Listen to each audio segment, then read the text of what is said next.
Last episode में आपने सुना कि कैसे बड़ी मुश्किल से नैन्सी और रोहन उन 4 हैवानों से बच पाए। तो क्या सच में वो बच गए थे या बस उन्हें यह भ्रम हो रहा था? तो आइए जानते हैं आगे क्या हुआ। स्टोरी सुनने से पहले अगर आपने हमारे चैनल को सब्सक्राइब नहीं किया है तो जल्दी से नीचे दिख रहे सब्सक्राइब बटन पर क्लिक करें और नोटिफिकेशन बेल को प्रेस कर दीजिए, जिससे तुरंत आपको आगे आने वाले एपिसोड्स की जानकारी मिल जाए। तो चलिए कहानी शुरू करते हैं। उन चारों हैवानों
खत्म करना होगा। टिव आयुष पूरी कहानी सुनने के बाद अपने पुलिस स्टेशन पहुंचा और वहां बैठकर कुछ सोच रहा था। तभी डिटेक्टिव आकाश ने उससे कहा, सर मुझे पता है वो कातिल कुंडी कैसे खोलता होगा। आयुष ने उसकी तरफ ध्यान से देखा। तभी आकाश उस रूम से बाहर आया और दरवाजे को खींच कर बंद किया। कुछ ही पलों के बाद कुंडी अपने आप खिसक कर बंद हो गई और अगले ही पल धीरे धीरे वह फिर से खुल गई। आयुष ने आकाश से पूछा, आखिर ये तुमने किया कैसे? आकाश ने अपनी जेब से एक मैग्नेट निकाला और बोला, ऐसे। तभी आयुष उसके ऊपर चिल्लाते हुए बोला, बेवकूफ़ कहीं के, उन दरवाज़ों की कुंडियाँ एल्युमिनियम की थीं। और यह सुनकर आकाश ने शर्म से अपना सर नीचे कर लिया। कुछ देर बाद रमेश और सौरभ पुलिस स्टेशन आए और उन्होंने आयुष से कहा, सर हमें आपको एक जानकारी देनी है। आयुष बोला, हाँ बोलो। सौरभ बोला, सर कुछ महीने पहले एक लड़का लड़की का कत्ल कर रहा था और वो लड़की जोर जोर से उसका नाम चिल्ला रही थी, रोहन नहीं, ये तुम क्यों कर रहे हो। उस लड़के यानी रोहन ने हम दोनों और हमारे 2 दोस्त राकेश और पॉल जिनका कत्ल हो गया है उनको देख लिया था। लड़के रोहन ने उन दोनों को तो मार दिया, अब हम दोनों की जान को खतरा है और हमें पुलिस प्रोटेक्शन चाहिए। आयुष ने मन ही मन एक प्लान बनाया और बोला, ओके, आप दोनों के घरों में हर जगह कैमरे लगाए जाएंगे, तो पुलिस कांस्टेबल आपके घरों की निगरानी करेंगे। अब आप दोनों यहाँ से जाइए। और उनके जाते ही आयुष ने एक कांस्टेबल को बोलकर सारा इंतजाम करने को कहा। तभी कुछ देर बाद एक आदमी पुलिस स्टेशन आया और बोला, सर वो लड़की नैन्सी जिसका कत्ल हुआ है ना, का भाई कुछ अजीबोगरीब हरकतें कर रहा है। उसका घर हमारे घर के बगल में ही है, उसके एक घर की खिड़की हमारे घर से साफ दिखती है। हमने कई बार देखा कि शुभम एक बर्तन में आग जलाकर अपने हाथ में एक कपड़े से बनी गुड़िया लेकर कुछ मंत्र पढ़ता है और फिर आग में कुछ डालता है जिससे कि आग और कस के जलने लगती है और फिर वह गुड़िया अपने हाथों से ज़मीन पर रख कर आग के सामने झुककर फर्श पर अपना माथा टिकाता है। फिर वह उठ खड़ा होता है और ज़ोर ज़ोर से चीखा, अब तू मरने के लिए तैयार हो जा राकेश। और उसके कुछ देर बाद वह अपने घर से बाहर निकलकर कहीं जाने लगा। मैंने उसका पीछा किया तो वह एक कब्रिस्तान में गया और छिपते हुए उसके पीछे पीछे गया। उसने गुड़िया को ज़मीन के अंदर दफन किया और कुछ मंत्र बोलने लगा। आयुष ने उस आदमी से पूछा, तो तुम्हें क्या लगता है सौरभ खूनी है? उस आदमी ने बोला, नहीं सर, ये सब तो एक काला जादू है। आयुष हंसते हुए उससे बोला, तो तुम इन सब बातों में भी भरोसा करते हो?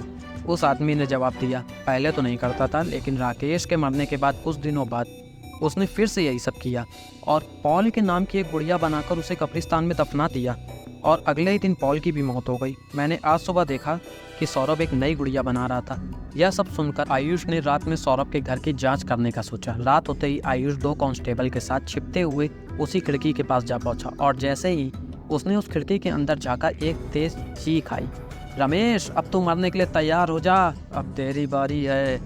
यह सुनते ही आयुष ने सौरभ के घर की बेल बजाई। सौरभ ने दरवाज़ा खोला। आयुष तुरंत बोला, आपको राकेश और पॉल के कत्ल के इल्ज़ाम में गिरफ्तार किया जाता है। सौरभ ने भी कुछ नहीं बोला और वो उनका साथ चलने लगा। आयुष ने उससे पूछा, तो कैसे मारा तुमने राकेश और पॉल को? सौरभ ने जवाब दिया, काले जादू से, और अब रमेश की बारी है। आयुष ने उसका मजाक उड़ाते हुए पूछा, तो क्या तुम उसे अभी इसी वक्त मार सकते हो? सौरभ बोला, अभी नहीं, जब वक्त आएगा तब। फिर आयुष ने उससे पूछा, तुम्हारे पिताजी कहाँ हैं? उसने जवाब दिया, नैन्सी की मौत के कुछ ही दिनों बाद वो भी चल बसे। आयुष सौरभ को पुलिस स्टेशन लाया और एक सेल में बंद कर दिया। सौरभ हंसते हुए बोला, मैं यहाँ से भी उन दोनों को मार सकता हूँ। आयुष ने उसकी बातों को नज़रअंदाज किया और सोचा शायद ये अपनी बहन और पिताजी के जाने से पागल हो गया है और कांस्टेबल से बोला, इसे किसी से भी मिलने की इजाज़त नहीं है, ये ध्यान रखना। और इतना बोलकर वह अपने घर के लिए रवाना हो चला। दूसरी तरफ रात लगभग 2 बजे रमेश के घर के बगल में बने हुए गेस्ट रूम में 2 कांस्टेबल लगातार कैमरे पर नज़र बनाए हुए थे। तभी उसके घर में उन्हें एक काली बिल्ली नजर आई और उस बिल्ली ने एक लंबी छलांग मारी। जैसे ही उस बिल्ली ने छलांग मारी, सारे मॉनिटर्स की स्क्रीन एकदम से बंद हो गई। दौड़ते हुए वो दोनों कांस्टेबल रमेश के घर की तरफ भागे। डिटेक्टिव आयुष घर पर सोया हुआ था। तभी उसका मोबाइल बजा। उसने उठकर कॉल रिसीव किया। दूसरी तरफ से आवाज़ आई, सर रमेश का भी कत्ल हो गया है। आयुष की पूरी नींद उड़ गई और चिल्लाते हुए बोला, इतने कैमरे लगाकर तुम लोग वहाँ निगरानी कर रहे थे या छक मरा रहे थे? कांस्टेबल ने बोला, सर पता नहीं क्या हुआ, अचानक से काली बिल्ली ने छलांग लगाई और घर के सारे कैमरों ने काम करना बंद कर दिया। हम दोनों तुरंत कैमरे रिपेयर करने के लिए वहां पहुंचे और देखा रमेश का कत्ल हो चुका था। आयुष तुरंत रमेश के घर के लिए निकला। वहां जाकर उसने देखा उसकी लाश भी बिल्कुल राकेश और पॉल की तरह ही पड़ी हुई थी। इस बार दरवाजे में अंदर से एक चैन और ताला भी लगा हुआ था। आयुष वहाँ की इन्वेस्टिगेशन करने के बाद उसी वक्त पुलिस स्टेशन गया और अपने ऑफिस में बैठकर कुछ सोचने लगा। उसने आकाश से पूछा, तुमने एक बात नोटिस करी? आकाश बोला, कौन सी बात सर? आयुष ने जवाब दिया, सौरभ को पहले से ही पता था किसका कत्ल होने वाला है और सौरभ अभी लॉकअप में है, तो आखिर रमेश का कत्ल किया किसने? आकाश झट से बोला, सर इसका मतलब काले जादू जेल के अंदर से भी काम कर रहा है। आयुष ने चिल्लाते हुए उससे बोला, तुम ना एक नंबर के निकम्मे और बेवकूफ़ हो। केस की इन्वेस्टिगेशन करते करते दिन के 11 बज चुके थे। तभी अचानक से आयुष के दिमाग में कुछ आया और वह उठकर खड़ा हुआ। ऑफिस के बाहर जाते हुए उसने आकाश से कहा, एक स्पेशल टीम तैयार करो तुरंत। कुछ देर बाद पुलिस की 5 गाड़ियां सौरभ के घर की तरफ गई। जिस आदमी ने सौरभ के काले जादू के बारे में आयुष को बताया था, आयुष उसके घर गया और उससे पूछा, जरा बताइए तो कहाँ कहाँ की खिड़की से सौरभ के घर की हरकतें दिखती थी? उस आदमी ने 2-3 घरों की तरफ इशारा करते हुए कहा, उन घरों से और मेरे घर से। सुनने के बाद आयुष बोला, ओके, हमें इन सारे घरों की तलाशी लेनी होगी। आयुष ने उस आदमी के घर की तलाशी ली और बाकी 2 घरों की तलाशी ली। उसे कुछ भी नहीं मिला। वह चौथे घर की तरफ गया। उसने डोर नॉक किया, लेकिन अंदर से कोई आवाज़ नहीं आई। फिर कुछ देर बाद किसी के भी जवाब न देने पर आयुष ने बोला, दरवाज़ा तोड़ो। 2-3 कांस्टेबल ने मिलकर उस दरवाजे को तोड़ा। घर में कोई भी नहीं था। तभी आयुष एक आखिरी बचे रूम की तरफ गया और वहां जाते ही उसकी आंखें हैरानी से बड़ी हो गई। वहां टेबल पर मांस के कुछ छोटे टुकड़े रखे हुए थे। आयुष ने बोला, जल्दी पता करो ये घर किसका है। कुछ देर बाद आकाश एक बूढ़े आदमी को लेकर घर के बाहर आया और आयुष को बाहर बुलाकर बोला, सर वो घर इनका है। आयुष ने उस बूढ़े आदमी से सवाल किया, कौन रहता है यहाँ? उस बूढ़े आदमी ने जवाब दिया, सर मोहित नाम का एक लड़का। आयुष बोला, तो आपके पास उनकी जानकारी तो होगी ना? उस बूढ़े आदमी ने तुरंत एक कागज़ आयुष को दिया और बोला, सर ये रही उसकी डिटेल्स। उस कागज़ पर मोहित का एड्रेस और फ़ोन नंबर था। डिटेक्टिव आयुष रमेश के कत्ल की तहकीकात कर ही रहा था, तभी उसका मोबाइल बजा और दूसरी तरफ से एक कांस्टेबल की आवाज़ आई, सर हमें रोहन के बारे में कुछ जानकारी मिली है। आयुष खुश होता हुआ बोला, गुड, वेरी गुड। कांस्टेबल ने बोला, सर मैं आपको इंस्पेक्टर शुक्ला का नंबर दे रहा हूँ, आप उनसे बात कर लीजिए। डिटेक्टिव आयुष ने नंबर नोट किया और झट से शुक्ला को कॉल लगाई। दूसरी तरफ से कॉल पिक हुई और आयुष तुरंत बोला, hello inspector Shukla, detective Ayush is here. और दोनों ने आपस में बातचीत करके मिलने का एक टाइम फिक्स किया। कुछ घंटों बाद आयुष इंस्पेक्टर शुक्ला के केबिन में बैठा हुआ था, रोहन के बारे में जानकारी ले रहा था। इंस्पेक्टर शुक्ला बोला, सर लगभग 1 महीने पहले हमें एक अननोन नंबर से कॉल आई और उसने बताया उसके बगल के फ्लैट में एक पागल सा आदमी रहता था।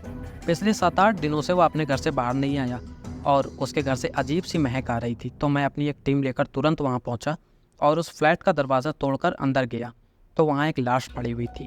चारों तरफ विस्की की बोतलें और सिगरेट्स पड़ी हुई थी। ज़मीन पर उसके खून से लिखा हुआ था, नैन्सी मुझे माफ़ करना, मैं तुम्हें बचा नहीं पाया, लेकिन मैं वादा करता हूँ तुम्हारी मौत का बदला मैं ज़रूर दूंगा। हमने उस लाश की जांच की तो पता चला कि वह लाश रोहन की है। आयुष ने बोला, और उसकी मौत हुई कैसे, ये पता चला? इंस्पेक्टर शुक्ला ने जवाब दिया, हाँ सर, उसकी मौत ज़्यादा शराब पीने के कारण हुई है। आयुष ने पूछा, और उसकी मौत लगभग 1 महीने पहले यानी अर्ली मार्च, मतलब पहले कत्ल यानी राकेश की मौत के बहुत पहले हुई थी।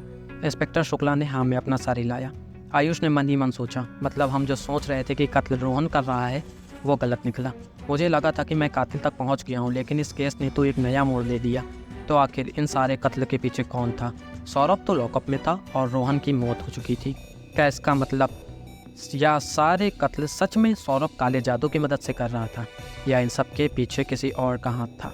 कहीं नैन्सी की आत्मा तो अपने ऊपर हुए जुल्म का बदला लेने के लिए वापस नहीं आई थी? जानने के लिए सुनते रहिए हॉन्टेड हाउस, और आगे आने वाले एपिसोड्स के लिए हमारे चैनल को ज़रूर सब्सक्राइब करें। और इस कहानी का पहला एपिसोड सुनने के लिए ऊपर स्क्रीन पे आ रही वीडियो पर क्लिक करें।